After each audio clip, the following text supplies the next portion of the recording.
अस्सलाम वालेकुम स्टूडेंट्स। अभी तक हमने पढ़ा क्रैब साइकिल की बेसिक नॉलेज जो है वो हमने सारी वो डिस्कस कर ली है। बाकी अब मैं आपको एक एक स्टेप के बारे में बताऊंगी। हमने जो है वो पहले क्या पढ़ा, ये साइकिल पूरा पढ़ा कि किस तरह से हमने इसको याद करना है। मॉर्निंग भी मैंने बताया था। अगर आपने वो वाली वीडियो नहीं देखी तो वो आप जाकर पहले वॉच कर लें ताकि आपको जो है वो इस वीडियो की प्रॉपर जो है वो समझ आती रहे और समझ आ जाए आपको सारा। फिर मैंने आपको इस स्टेप्स के बारे में बताया था कि ये किस तरह से प्रोसीड कर रहे होते हैं। फिर साथ में मैंने आपको ये इंपॉर्टेंट रिएक्शन के बारे में बताया कि ये किस तरह से प्रोसीड हो रहा था, पायरुवेट किस तरह से एसिटाइल कोई में कन्वर्ट हो रहा होता है, और इसके जो है वो रेगुलेशंस वगैरह के बारे में भी बताया था। अगर आपने पिछली वीडियो नहीं देखी तो काइंडली जाके देख लें ताकि आपको इस जो है वो वीडियो की समझ आ जाए। अब नेक्स्ट हमारे पास ऑक्सैलो एसीटेट जो है वो एसिटाइल कोए के साथ मिलके कन्वर्ट होता है सिट्रेट में in the presence of citrate synthase enzyme. अब नेक्स्ट हमारे पास क्या होता है कि सिट्रेट सिंथेज की प्रेजेंस में ये रिएक्शन हो रहा होता है। अब इस रिएक्शन को कौन सी चीज़ें जो है वो इन्हेंस कर रही होती हैं और कौन सी इसको जो है वो इनहिबिट कर रही होती हैं। एटीपी का लेवल जब ज़्यादा होगा बॉडी में, एनएडीएच का लेवल ज़्यादा होगा और सिट्रेट का लेवल जब ज़्यादा होगा तो ये आके इस रिएक्शन को क्या करेंगे, इनहिबिट करेंगे, इसको कन्वर्ट नहीं होने देंगे सिट्रेट में। फिर हमारे पास अगर एनर्जी लेवल कम होगी तो हमारे पास एटीपी में, क्योंकि एटीपी बनती है हमारे पास टीसीए के अंदर, तो हमारे पास ये एनर्जी का लेवल जब कम होगा बॉडी में तो ये आके इस रिएक्शन को प्रोसीड करा देगा। फिर हमारे पास नेक्स्ट सिट्रेट कन्वर्ट होते हैं आइसोसिट्रेट में in the presence of aconitase enzyme, और इस रिएक्शन को इकोनिटेज जो है इस रिएक्शन को करवा रहा होता है। तो इकोनिटेज को इनहिबिट कर रहा होता है फ्लोरोएसिटेट, जो कि प्रेजेंट होता है हमारे पास ड्रग्स और प्लांट्स वगैरह के अंदर।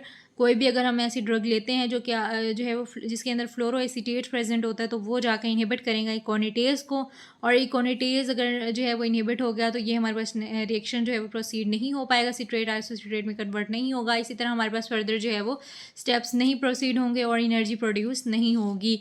फिर नेक्स्ट आइसोसिट्रेट कन्वर्ट होता है अल्फा कीटोग्लूटारेट में। आइसोसिट्रेट अल्फा कीटोग्लूटारेट में कन्वर्ट होता है इन the presence of isocitrate dehydrogenase, और यहाँ से हमारे पास कार्बन डाइऑक्साइड रिमूव हो रहे होते हैं, एनएडीएच रिमूव हो रहा होता है। इकोनिटेज डिहाइड्रोजिनेज को जो है वो प्रमोट कर रहे होते हैं, यानी कि बढ़ा इन्हेंस कर रहे होते हैं एडीपी का लेवल और कैल्शियम का लेवल जब हमारी बॉडी में ज़्यादा होता है तो इकोनिटी आइसोसिट्रेट डिहाइड्रोजिनेज जो है वो ये रिएक्शन जो है वो करवा रहा होता है और ये इन्हेंस हो रहा होता है। अगर हमारे पास एनएडीएच और एटीपी का लेवल जो है वो ज़्यादा हो जाएगा बॉडी में तो ये जाकर इनहिबिट कर देगा आइसोसिट्रेट डिहाइड्रोजिनेज को। इससे जो है वो ये रिएक्शन प्रोसीड नहीं होगा और फर्दर एटीपी प्रोड्यूस नहीं होगी। तो नेक्स्ट हमारे पास अल्फा कीटोग्लूटारेट कन्वर्ट होता है सक्सिनाइल कोए में। अल्फा कीटोग्लूटारेट कन्वर्ट होता है सक्सिनाइल कोए में in the presence of alpha ketoglutarate dehydrogenase complex की प्रेजेंस में ये रिएक्शन हो रहा होता है। कार्बन डाइऑक्साइड यहाँ से रिमूव होता है, एनएडीएच रिमूव होता है और कोए जो है वो यहाँ पे ऐड हो रहा होता है, सक्सिनाइल कोए में कन्वर्ट हो रहा होता है।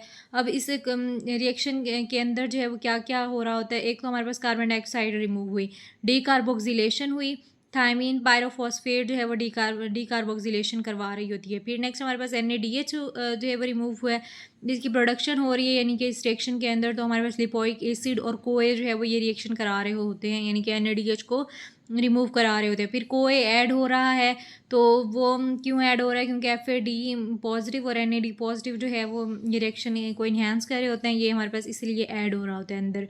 तो सक्सिनाइल कोए जो है वो बनता है अल्फा कीटोग्लूटारेट से। इसकी रेगुलेशन कैसे होती है, ये तो मतलब ये 3 स्टेप्स चीज़ें हो रही हैं तो ये उनके बारे में बताया।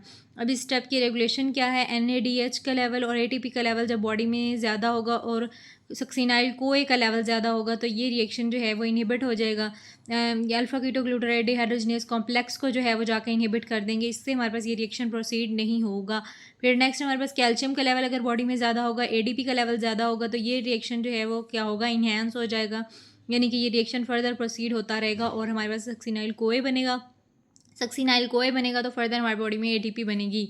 नेक्स्ट हमारे पास यहाँ पे एडीपी का लेवल ज़्यादा था तो यहाँ पे देखो ये रिएक्शन क्या हो रहा है, इन्हेंस हो रहा है।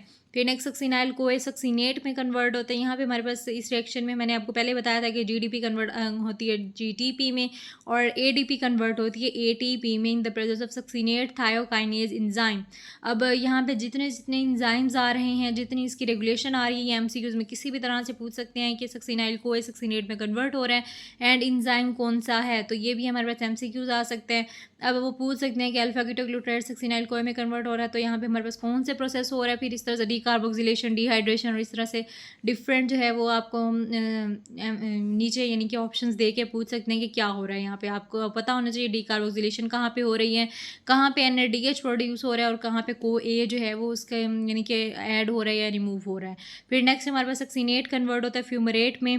सक्सीनेट कन्वर्ट हुआ फ्यूमरेट में, यहाँ से हमारे पास रिमूव हुआ FADH2 जो है यहाँ से रिमूव हो गया इन the presence of succinate dehydrogenase only enzyme present in inner mitochondrial matrix, यानी कि ये इंजाइम वाहिद इंजाइम है जो कि माइटोकॉन्ड्रिया के मैट्रिक्स के अंदर प्रेजेंट होता है। तो सक्सीनेट कन्वर्ट हो गया फ्यूमरेट में in the presence of succinate dehydrogenase. फिर नेक्स्ट हमारे पास फ्यूमरेट कन्वर्ट हुआ मैलेट में in the presence of fumarase, और मैलेट कन्वर्ट हो गया ऑक्सैलोएसीटेट में in the presence of malate dehydrogenase, और यहाँ पे NADH जो है वो रिमूव हो जाता है। इस तरह से उम्मीद है आप लोगों को जो है वो ये सबकी रेगुलेशन अच्छे से समझ आ गई होगी।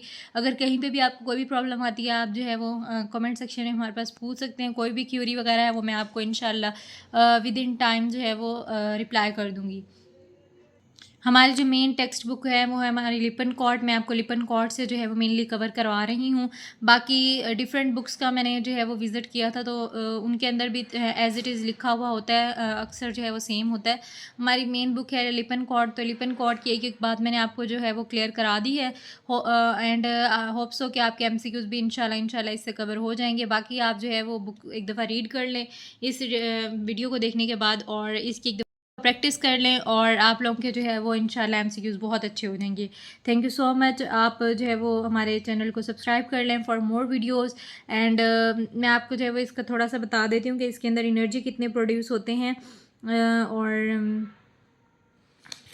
यहाँ में हमारे पास जो है वो इस क्रेब साइकिल में 12 ATP प्रोड्यूस होते हैं एक पायरोवेट से। एक पायरोवेट से हमारे पास कितने ATP प्रोड्यूस हुए हैं? 12, यानी कि एक पायरोवेट से 12 ATP प्रोड्यूस हुए। तो हमारे पास ये ग्लाइकोलाइसिस के इनके 2 स्टेप्स हो रहे होते हैं नीचे, तो हमारे पास वहाँ पे 2 पायरोवेट प्रोड्यूस होते हैं, तो इससे 24 हमारे पास टोटल ATP प्रोड्यूस होते हैं। जो NADH और FADH जो है वो प्रोड्यूस हुए ये ETC में जाएंगे फर्दर इलेक्ट्रॉन ट्रांसपोर्ट चेन में, और वहाँ से भी हमारे पास ATP प्रोड्यूस होंगे। एक NADH से हमारे पास 3 ATP प्रोड्यूस होते हैं, और डिफरेंट बुक्स में डिफरेंट लिखा हुआ है। लाइक एक NADH से जो है वो कहीं लिखा हुआ है कि 3 ATP प्रोड्यूस होते हैं, और कहीं लिखा हुआ है 2.5 ATP प्रोड्यूस होते हैं। बाकी FADH2 से जो है वो हमारे पास 2 ATP प्रोड्यूस होते हैं एक से। सो उम्मीद है आप लोगों को जो है वो वीडियो अच्छी लगी होगी। Thank you so much. अल्लाह हाफिज़।